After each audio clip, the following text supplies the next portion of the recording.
Hi, this is the solution to whiteboard problem 25.2. So how much kinetic energy will an electron gain if it accelerates through a potential difference of 23,000 volts in a TV picture tube? This is old style TV. And then what is its final velocity? Okay, so let's start writing out our problem. So we have whiteboard problem 25.1. And whenever I start these acceleration of charges in through a potential difference, I always start with the analogy of gravity. So let's just draw a little reference picture here. So I'm going to draw my parallel plate capacitor, and then next to it, I'm going to have just my gravitational analogy, right? So we have our rock, some height above the ground, and we know it has high potential energy here. And if I let it go, it's going to move down, right? And it will have low potential energy here and high kinetic. Okay, so when we draw our analogy for acceleration through an electric field, we want to make this top plate positive and this negative. And then we think about what happens to a positive charge here, right? So at this point, if I let the positive charge go, it's repelled by the positive plate and attracted to the negative, right? So we know it's going to move down here and be going pretty fast when it gets down to the bottom. And so it has high potential energy here, right? It's got the potential to move, and high kinetic down here, or lower potential energy.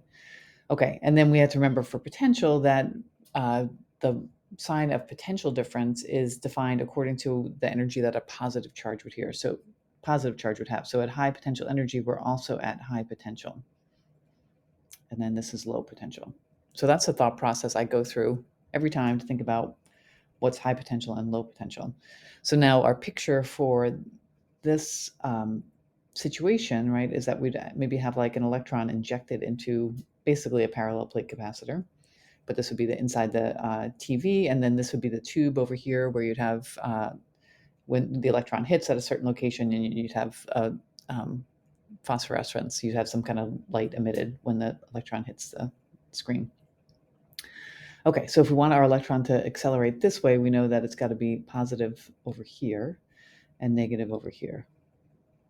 Right, so there might be something over here that's actually creating the electrons and injecting them into this region of potential difference, but for our purposes, we'll assume that it's starting from rest there.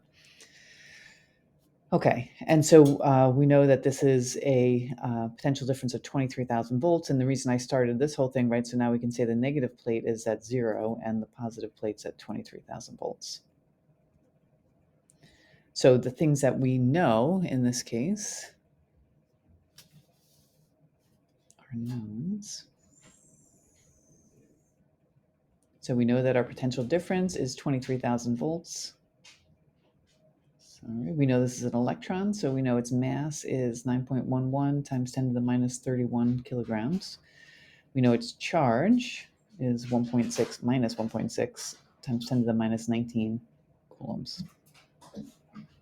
And I think that's it. And then so we want to find, we are asked to find it is the final kinetic energy and the final velocity.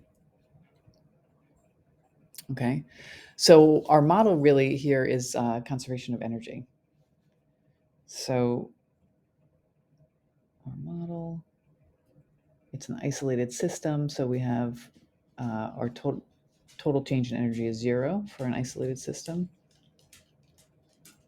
And if we think about what this means in terms of our energy bar charts, right, we have some initial potential energy and initial kinetic energy, and that's going to be equal to a final potential and final kinetic. Okay, and in this case, we are starting with potential and we're going to end with kinetic. So we have initially some potential energy, and we're going to end up with kinetic.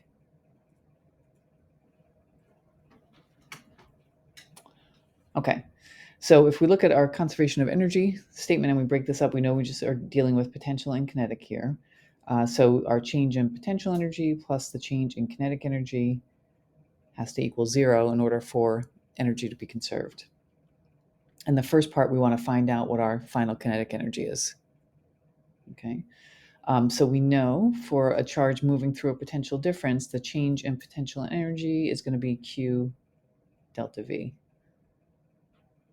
Okay. And then this is going to be, our deltas are always K final minus K initial. Okay. So let's move this over and rewrite it. So we get our, if we move our delta U over to the other side, so we can have K final minus K initial, if I keep my delta K on that side, equals negative delta U. And we said we're going to assume it starts from rest, so this is going to be 0. So let's put that in our list of knowns. I kind of forgot that. So let's assume that K initial is 0, right? So V initial is 0. Or vice versa. Okay, so K final then is negative delta U, and that is negative Q delta V. And remember, when our deltas are always V final minus V initial. Now, careful, this is capital V. This is our voltage difference. So V initial, I said how I set it up, is going to be 0. And V final is 23,000 volts. So I think we are ready to plug in now. So we have K final equals, we'll do one more step of that, get the simplified expression. So it'll be Q V final based on what we've written here. Now we can plug in. So it is negative, and then remember we're dealing with an electron, so its charge is negative 1.6 times 10 to the minus 19 coulombs. And V final is 23,000 volts. Okay, and I did my Python already, so we can just put in here that K final is 3.7, looks like. 3.7 times 10 to the minus 15.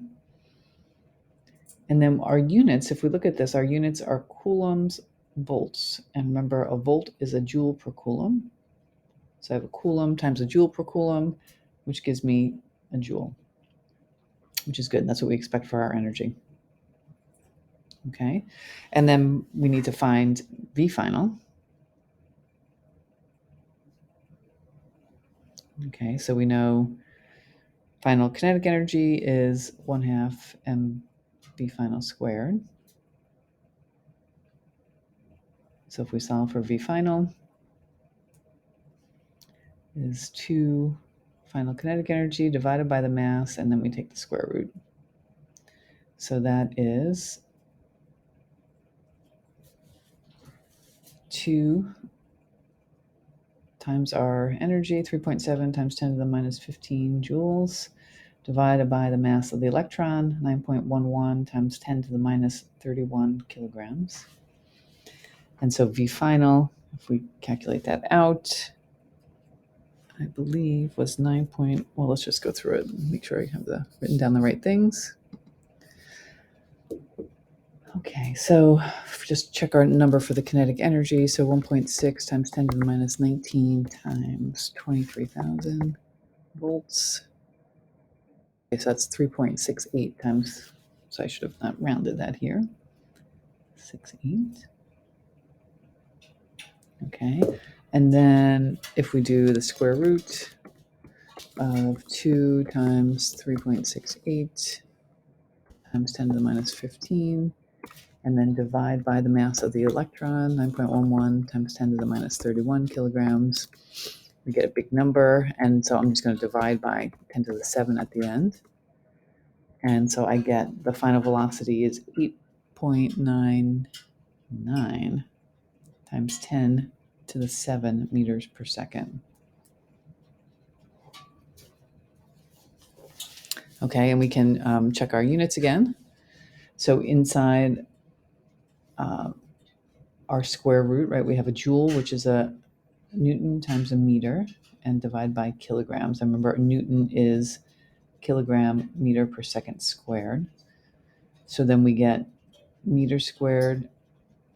kilogram meter squared per second squared on the top divided by kilograms.